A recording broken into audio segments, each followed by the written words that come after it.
ជំរាបសួរអ្នកស្នេហាវិស័យស៊ើបអង្កេតទាំងអស់គ្នាថ្ងៃនេះយើងមកតាមដាននៅករណីឃាតកម្មមួយទៀតហើយដែលករណីឃាតកម្មនេះគឺកើតទៅលើកូនស្រីរបស់មហាសេដ្ឋីហើយចង់ដឹងថាករណីឃាតកម្មនេះទៅជាយ៉ាងណាហើយខ្លួនណាន់អាចដោះស្រាយវាបានដែរឬទេបន្តិចទៀតចាំទៅតាមដានសាច់រឿងជាមួយនឹងខ្ញុំទាំងអស់គ្នាប៉ុន្តែមុននឹងទៅតាមដានសាច់រឿងនេះសូមអ្នកទាំងអស់គ្នាជួយចុច Subscribe ផងណាតើយើងទៅតាមដានសាច់រឿងទាំងអស់គ្នាដែលសាច់រឿងចាប់ផ្ដើមនៅវគ្គនេះគឺនៅភូមិគ្រឹះដ៏ដាច់ស្រយាលមួយដែលកំពុងតែធ្វើពិធីគូកំណើតជូនទៅដល់កញ្ញាដែលគាត់មានឈ្មោះថារីកាយុតស៊ូដែលជាកូនស្រីរបស់មហាសេដ្ឋីហើយយើងឃើញថាលោកខូការ៉ូរ៉ានហើយនិងកូណាន់ក៏បានត្រូវគេអញ្ជើញជាភ្ញៀវកិត្តិយសក្នុងពិធីគូកំណើតរបស់កញ្ញាយុតស៊ូដូចគ្ន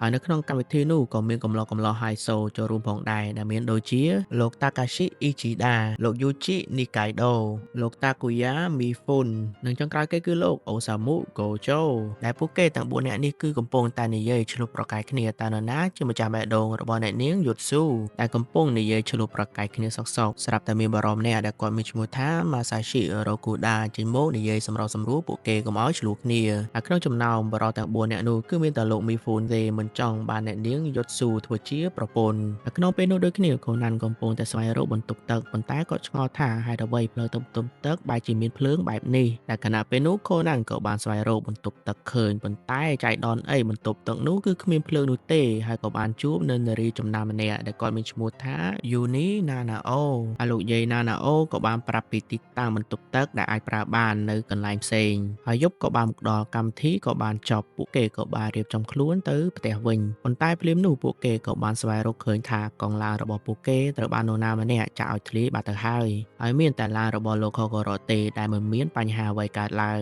ងឃើញដូចនេះអ្នកនាងយុតស៊ូក៏បានឲ្យប៉ារបស់នាងត្រឡប់ទៅផ្ទះមុនទៅហើយចាំព្រឹកស្អែកចាំឲ្យឡានមកយកនាងនៅទីនេះហើយពេលនោះពួកគេទាំង4នាក់ក៏បានស្ម័គ្រចិត្តនៅកំដរអ្នកនាងយុតស៊ូនៅទីនេះហើយលោករ៉ូគូដាក៏បានស្ម័គ្រចិត្តនៅទីនេះដើម្បីការពារអ្នកនាងដូចគ្នាហើយក៏មានលោកយាយយូនីនៅចាំបម្រើអ្នកនាងយុតស៊ូនៅទីនោះផងដែ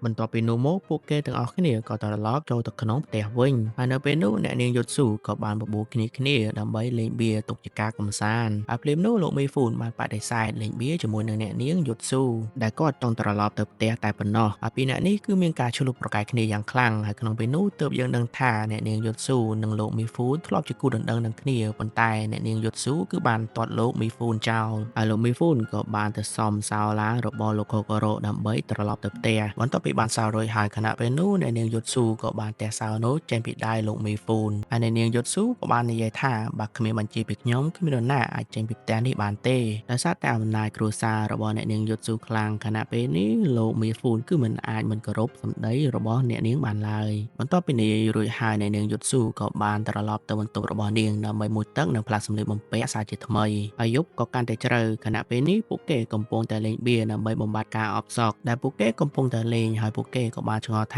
ាអ្នកនាងយុតស៊ូបានទៅមុជទឹកយូរហើយប៉ុន្តែមិនទាន់ឃើញចំមុខវិញនៅឡើយទេដោយសារតែបាត់អ្នកនាងយុតស៊ូយូរខណៈពេលនេះពួកគេក៏បានមូលមតិគ្នាដើម្បីទៅស្វែងរកអ្នកនាងយុតស៊ូហើយភ្លាមៗពួកគេក៏បានស្វែងរកពេញផ្ទះតែម្ដងប៉ុន្តែរកយ៉ាងណាក៏រកមិនឃើញបន្ទាប់មកពួកគេក៏បានមូលមតិគ្នាម្ដងទៀតទៅស្វែងរកអ្នកនាងយុតស៊ូនៅឯក្នុងព្រៃហើយពួកគេក៏បានតែស្វែងរកអ្នកនាងយុតស៊ូនៅក្នុងព្រៃដែលកំពុងតែស្វែងរកខណៈពេលនោះភ្លៀងក៏បានបង្អង់ចុះមកធ្វើឲ្យពួកគេមិនអាចស្វែងរកនៅក្នុងព្រៃនេះបានទេទើបពួកគេត្រឡប់ចូលទៅក្នុងផ្ទះវិញខណៈពេលពួកគេត្រឡប់ចូលទៅក្នុងផ្ទះវិញពួកគេក៏បានឃើញលោកនីកៃដូបានលង់ទឹកស្លាប់នៅមុខផ្ទះតែម្ដងភ្លាមនោះលោកកូការ៉ូបានធ្វើកសោវិច័យទៅលើសាកសពហើយគាត់បាននិយាយថាសាកសពត្រូវបានគេជ្រមុជទឹករហូតដល់ស្លាប់ហើយលោកកូការ៉ូក៏បានបន្តទៀតថាឃាតករគឺនៅក្នុងចំណោមពួកយើងនឹងឯងគឺគ្មាននរណាឆ្ងាយទេបន្ទាប់ពីរឿងនោះមកពួកគេក៏បានចូលទៅក្នុងផ្ទះហើយលោកកូការ៉ូក៏បានគម្រាមឲ្យពួកគេនិយាយពីអតីតកាលកាលពី2ឆ្នាំមុនហើយលោករ៉ូកាដាក៏បាននិយាយថាកាលពី2ឆ្នាំមុនពួកគេបានជួបព្យុះនៅពេលដែលពួកគេជិះទូកទៅដំណើរកម្សាន្តនៅលើកោះមួយហើយអ្នកដែលជាប់នៅលើកោះនោះគឺលោកនីកៃដូនិងអ្នកនាងយុតស៊ូហើយពេលនោះពួកគេក៏បានបញ្ជូនមនុស្សម្នាក់ដែលជាចៅរបស់លោកយាយយូណេឲ្យទៅជួយពួកគេទាំងពីរតែជាអកុសលអ្នកដែលជួយបែរជាស្លាប់ហើយអ្នកដែលត្រូវគេបានជួយក៏បែរជារស់ទៅវិ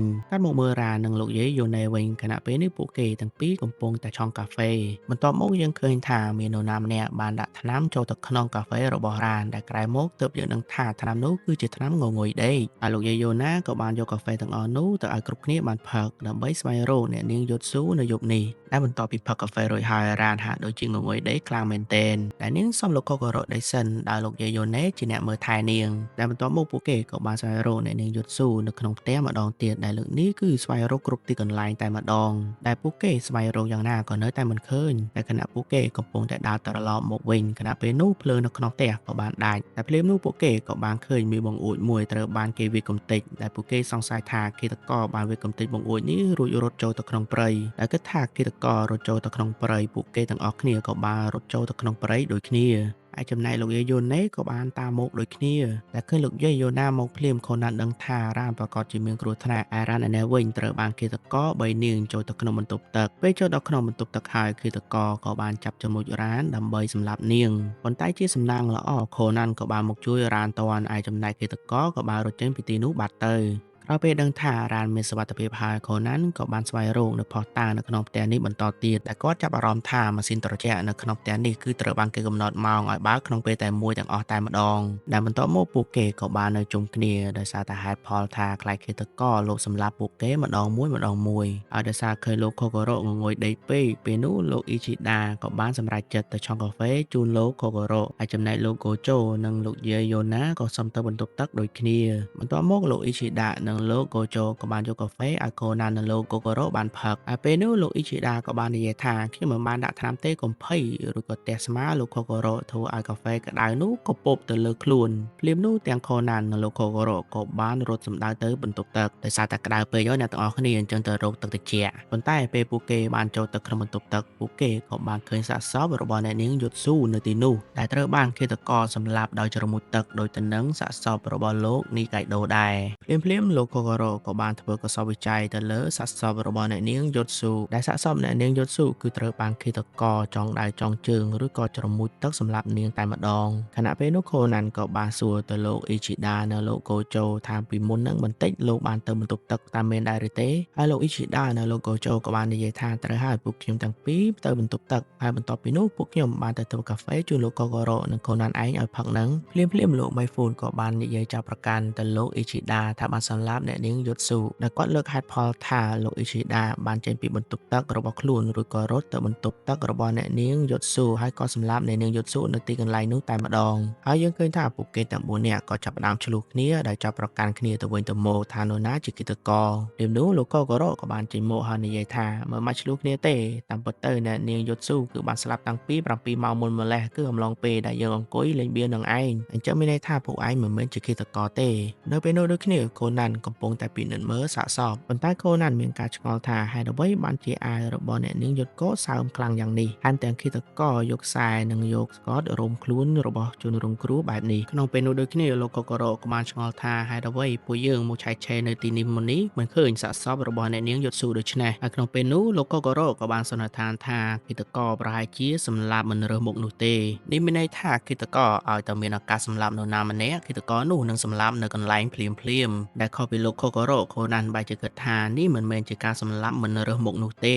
ព្រោះចាប់តាំងពីការធ្វើបាបរ៉ានដែលគ្មានហេតុផលនិងការស្លាប់របស់អ្នកនាងយុទ្ធស៊ូហើយក្នុងពេលនោះខូណានក៏បានឆ្ងល់ថាបើសិនជាសម្លាប់អ្នកនាងយុទ្ធស៊ូដោយជ្រមុជទឹកសម្លាប់ចុះហេតុអ្វីត្រូវបើកទឹកចោលរហូតដល់ពេញបែបនេះហើយក្នុងពេលនោះខូណានក៏បានបើកទឹកក្បាលរមណីនៅក្រោមតែវាបែរជាចេញទៅនៅក្បាលកាឈូកនៅខាងលើវិញដោយសារតែបែបនេះខូណានក៏បានដឹងពីល្បិចរបស់គិតករដែលគិតករបានប្រើល្បិចផ្អែកលើពេលវេលាកំពុងតែពិនិត្យមើលនៅផុសតាងបន្ថែមពេលនោះខូណានបេនឹងរអិលទៅទឹកខ្លួនទៅហើយប៉ុន្តែត្រូវបានលោកខូការ៉ូជួយទាន់ហើយលោកខូការ៉ូក៏បាននិយាយស្ដីឲ្យថាឯងធ្វើស្អីនឹងប្រយ័ត្នទៅទឹកខ្លួនគ្រាន់តែឮពាក្យថាទៅទឹកភ្លាមខូណានក៏ដឹងពីវិធីស្វែងរកគិតករពិតប្រាកដមិនចាំយូរខូណានក៏បានបាញ់ថ្នាំសន្លប់ទៅដាក់លោកខូការ៉ូឬក៏ប្រាសំឡេងលោកខូការ៉ូបកស្រាយនៅករណីគិតកម្មនេះហើយខូណានក្នុងសំឡេងលោកខូការ៉ូក៏បាននិយាយថាខ្ញុំរកឃើញគិតករហើយអ្នកដែលជាគិតករនោះគឺលោកអ៊ីជីដាហើយខូណានក្នុងសំឡេងលោកខូការ៉ូក៏បាននិយាយពីការស្លាប់របស់លោកនីកៃដូហើយមូលហេតុដែលលោកនីកៃដូត្រូវបានលោកអ៊ីជីដាសម្លាប់គឺនៅពេលដែលពួកគេកំពុងតែចេញទៅព្រៃដើម្បីស្វែងរកអ្នកនាងយុទ្ធស៊ូក្នុងអំឡុងពេលនោះលោកអ៊ីជីដាបានដើរតាមលោកនីកៃដូដើម្បីស្វែងរកអ្នកនាងយុទ្ធស៊ូនៅក្នុងព្រៃតែពីរនាក់ហើយដល់ឃើញឱកាសល្